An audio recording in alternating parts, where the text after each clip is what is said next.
Hello everyone, আসসালামু আলাইকুম। কেমন আছেন সবাই? আশা করি সবাই অনেক ভালো আছেন। আলহামদুলিল্লাহ, আমরাও সবাই ভালো আছি। নতুন আরেকটি ব্লগ ভিডিওতে নাইমস ব্লগে আপনাদের সবাইকে ওয়েলকাম জানাই। ভিডিও শুরুতে এখানে দেখেন আমার ছোট্ট ভাতিজি, মাশাল্লাহ, ওর দাদা বাজার নিয়ে এসেছে আর ও আমার বড় আপুর সাথে কিভাবে বাজারে ব্যাগ ধরে নিয়ে যাচ্ছে। মাশাল্লাহ, দাদা দাদির জন্য এরাই আসলে অনেক হেল্পফুল হয় ছোটোখাটো কাজ করার জন্য।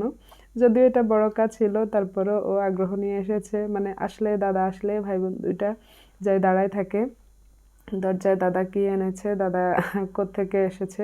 তো এই আর কি, এখানে আব্বু বাজার নিয়ে এসেছে। ইনশাল্লাহ আগামীকাল আমাদের বাসায় মেহমান আসবে। আর হ্যাঁ, ভিডিও দেখতে থাকেন, বলবো যে বাসায় কে এসেছে। তো এখানে আব্বু বাজার থেকে একটা ফার্মের মুরগি নিয়ে এসেছিল চিকেন ফ্রাই করার জন্য, তারপর একটা হাঁস, তারপর একটা ইলিশ মাছ, আর এখানে দেখেন কিছু চিংড়ি মাছ নিয়ে এসেছে। তো এখন এগুলা সব আম্মু আর ভাবি কাটাকুটি করে নিবে। এখানে আব্বু কিছু সাথে সবজিও এনেছিল, ধনেপাতা, টমেটো, তারপর বাঁধাকপি আর সালাদের জন্য শসা এনেছিল। তো এখন বাজারগুলো আম্মু আর ভাবি মিলে কেটে গুছিয়ে রাখবে, যেহেতু সকালবেলা সবকিছু কেটে কুটে গুছিয়ে নিতে সময় লাগবে। সকালবেলা সবাই লেট করে ঘুম থেকে উঠে আর নাস্তা খেতে খেতে অনেক বেলা করে ফেলে, তো সেজন্য রাতে সবকিছু রেডি করে রাখছিল কেটে। তো আম্মু আর ভাবি ওইদিকে কাটছিল, এদিকে বাচ্চাদের দুষ্টামির তো আর শেষ নেই। তো ওদেরকে বসিয়ে দিয়েছি খাতা কলম দিয়ে, বললাম যে তোমরা দেখি কে কি পারো লেখো। তো ওরা তিনজন তিনটা খাতা আর কলম নিয়ে বসেছে। কলম নিতে গিয়েও ওদের ঝামেলা বেঁধে গিয়েছে, দুইটা কলম পেয়েছি। তো কোনো মতে ওদেরকে বসিয়ে দিয়েছি বুঝিয়ে। বললাম যে তুমি কিছুক্ষণ লেখো, আবার ভাইয়াকে কিছুক্ষণ দাও, এভাবে করে। তো এটা ছিল পরদিন সকালবেলা। আব্বু আবার সকাল সকাল বাজারে গিয়েছিল গরুর মাংস আনার জন্য। তো এখানে গরুর মাংসটা আপুই কেটে নিচ্ছিল, আর এদিকে আম্মু হাঁসের মাংসটা রান্না করে নিচ্ছিল। মানে রান্নাবান্না অলরেডি শুরু হয়ে গিয়েছে। তারপর এখানে রাতে কেটে রাখা ইলিশ মাছগুলো আম্মু বের করে নিয়েছে। এখানে টুকিটাকি আরও কিছু বাজার নিয়ে এসেছে। তারপর আমি এগুলা বের করে নিচ্ছিলাম। এখানে ছিল হচ্ছে একটা, এটা কি 7 আপ নাকি প্রাণ আপ, বুঝতে পারছি না। আর একটা ছিল মোজো। আসলে এখন তো কেউ কোকা কোলা খায় না, খায় না বলতে এটা এখন বয়কট করে, সেজন্য এগুলাই নিয়ে এসেছে দেশি।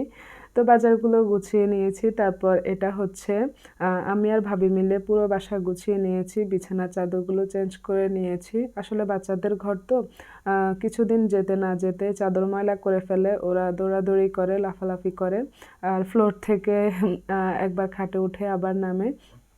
তো সেই জন্য পুরো বাসার সবগুলো রুমে চাদর চেঞ্জ করে দেওয়া হয়েছে। আর এদিকে দেখেন ওরা মাসাল্লাহ ভদ্রলোক সবাই, কেউ কিচ্ছু মনে হয় যেন জানে না, সবাই টিভি দেখছে এখন। বললাম যে ঝামেলা করো না, তোমার ছোট আঙ্কেল আর ছোট মনি আসবে, তোমরা যদি দুষ্টামি করো, আসি যদি দেখে তোমরা এরকম করছো তাহলে তো পচা বলবে। তো ওদেরকে শান্ত করে বসিয়েও দিয়েছিলাম। আর ওরা আসার আগে সব কাজ শেষও করে নিয়েছি। এখানে আম্মু সব রান্নাবান্না করে নিয়েছে। আর আজকে রান্নাবান্নাগুলো স্পেশালি আমার ছোট বোন আর ছোট বোনের হাজব্যান্ড এসেছে ওদের জন্য, ওরা আসবে বাসায়। তো এখানে ইলিশ মাছ, তারপর গরুর মাংস, তারপর ছিল হাঁসের মাংস, তারপর চিংড়ি মাছ, পোলাও, ভাত, তারপর ছোট বাটিতে যেটা ওটা ছিল আচার আর হচ্ছে সালাদ। তো এই যে দেখতে পেরেছেন ওরা খেতে বসে গিয়েছে। আসলে ওরা আসতে আসতে অনেক লেট হয়ে গিয়েছিল, প্রায় আড়াইটা বেজে গিয়েছিল ওরা আসতে আসতে। তারপর সবাই মিলে কিছুক্ষণ কথা কথা বলে তারপর খাওয়া দাওয়া করে নিয়েছি সবাই। আর এখানে ওরা আসার সময় যা যা ফল টল এনেছিল সব কিছু আম্মু এখানে একটা ডালার মধ্যে ঢেলে নিচ্ছিল। আমার মামাও এসেছিল বাসায়, তো বলেছিলাম যে নানু আর নানার জন্য কিছু ফল এখান থেকে দিয়ে দেওয়ার জন্য। নানু আসলে অসুস্থ হয়ে গিয়েছে, এখন আর সেইভাবে কোথাও যেতে পারে না বা আসতে পারে না বেড়াইতে। তো সেই জন্য অনেক বেশি মিস করি ওনাদেরকে, সহজে দেখাও হয় না, আমরাও যেহেতু দূরে থাকি সেই জন্য। তো এই যে এখানে অনেক ধরনের মিষ্টিও এনেছিল, আম্মু সবগুলো বের করে দেখছিল, তারপর এখান থেকে কিছু কিছু নানুদের জন্য দিয়ে দিবে। আমার আজকের ভিডিওটি যদি আপনাদের কাছে ভালো লেগে থাকে তাহলে প্লিজ একটি লাইক দিয়ে দিবেন। আর প্রথমবারের মতো যদি আপনারা আমার ভিডিও দেখে থাকেন তাহলে প্লিজ আমার চ্যানেলটি সাবস্ক্রাইব করে নেবেন। আর আমার ভিডিওটি কেমন লেগেছে অবশ্যই কমেন্ট বক্সে জানাবেন। এখানে দেখেন এই কলার ছড়ার কাহিনী বলছি আপনাদেরকে। তার আগে কলার ছড়াটা দেখিয়ে দেই বলতে আগে বাজারের ব্যাগ থেকে খুলুক, আর খুলতেই বলি এটা হচ্ছে আরাবির বাবা চট্টগ্রাম থেকে নিয়ে এসেছে। আমাদের বাসার পাশে হচ্ছে মানে পেছন সাইডটাতে জায়গা আছে, তো আরাবির বাবা ওখানে নোয়াখালী থেকে কিছু না 2-3টা কলার চারা, কলা গাছের আর কি চারা নিয়ে রোপণ করেছিল। তো ওগুলো থেকে মাশাল্লাহ গাছ বড় হয়ে এখন যে ফল দিয়েছে। তো আমরা আসার সময় না এই কলাগুলো আমরা দেখে বুঝতে পারিনি যে এগুলা পাকার সময় হয়ে গিয়েছে। তো এই যে দেখেন আসার 1 সপ্তাহের মধ্যেই, 1 সপ্তাহ হবে না 3-4 দিনের মধ্যে হচ্ছে কলাগুলো পেকে গিয়েছে। ও নাকি বাহিরে বের হয়েছিল, তো পরে মানে যেদিন আসবে সেই দিন, তো পরে দেখে যে কলা তো 2-3টা হলুদ হয়ে গিয়েছে, এগুলো তো রেখে আসা যাবে না, পাখি খেয়ে ফেলবে বা কেউ না কেউ নিয়ে যাবে। তো ও কি করেছে কেটে এগুলো নিয়ে এসেছে, আর দেখতে পেয়েছেন খুবই ভালো কিন্তু কলার সাইজগুলা সুন্দর হয়েছে। তো এই যে এখানে ছোট বোনের হাজবেন্ড দেশের বাইরে থেকে এসেছে।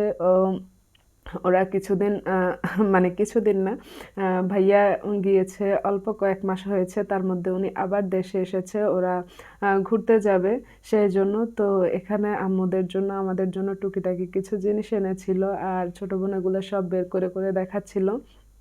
আর বাচ্চাদের জন্য প্রচুর চকলেট এনেছে, যেহেতু আমাদের বাসায় ছোট ছোট কয়েকটা বাচ্চা আছে, আর সবগুলোই প্রায় সেম এজের, মানে ওরা পিঠাপিঠির মতো, 1 বছরের ছোট 1 বছরের ছোট এরকম। তারপর সবকিছু গুছিয়ে রেখে এসেছি। ওরা তো চকলেট পেলে আর ছাড়বে না, সেজন্য ওদেরকে কিছু দিয়ে আর বাকিগুলো গুছিয়ে রেখেছি, পরে ওদেরকে দিব। আর এই যে দেখেন এখানে সন্ধ্যার নাস্তা করে নিয়েছিলাম আমি আর আরবির বাবা, একটু বাইরে গিয়েছিলাম, ফিরতে একটু লেট হয়ে গিয়েছিল। তো এর মাঝে আম্মুরা নাস্তা করে নিয়েছিল, আর আমি আর আরবির বাবা এসে পরে জয়েন করেছি। এখানে ভাবি আজকে ফ্রাইড চিকেন তৈরি করেছিল, আর বড় আপু পাস্তা রান্না করেছিল। মাশাল্লাহ সবগুলো নাস্তাই আজকে অনেক ভালো হয়েছে। আর এই যে আমরাও এখন সবাই মিলে নাস্তা করে নিচ্ছিলাম। নাস্তা খেতে খেতে আজ আপনাদের থেকে এখান থেকে বিদায় নিয়ে নিই। সবাই ভালো থাকবেন। আল্লাহ হাফেজ। আসসালামু আলাইকুম।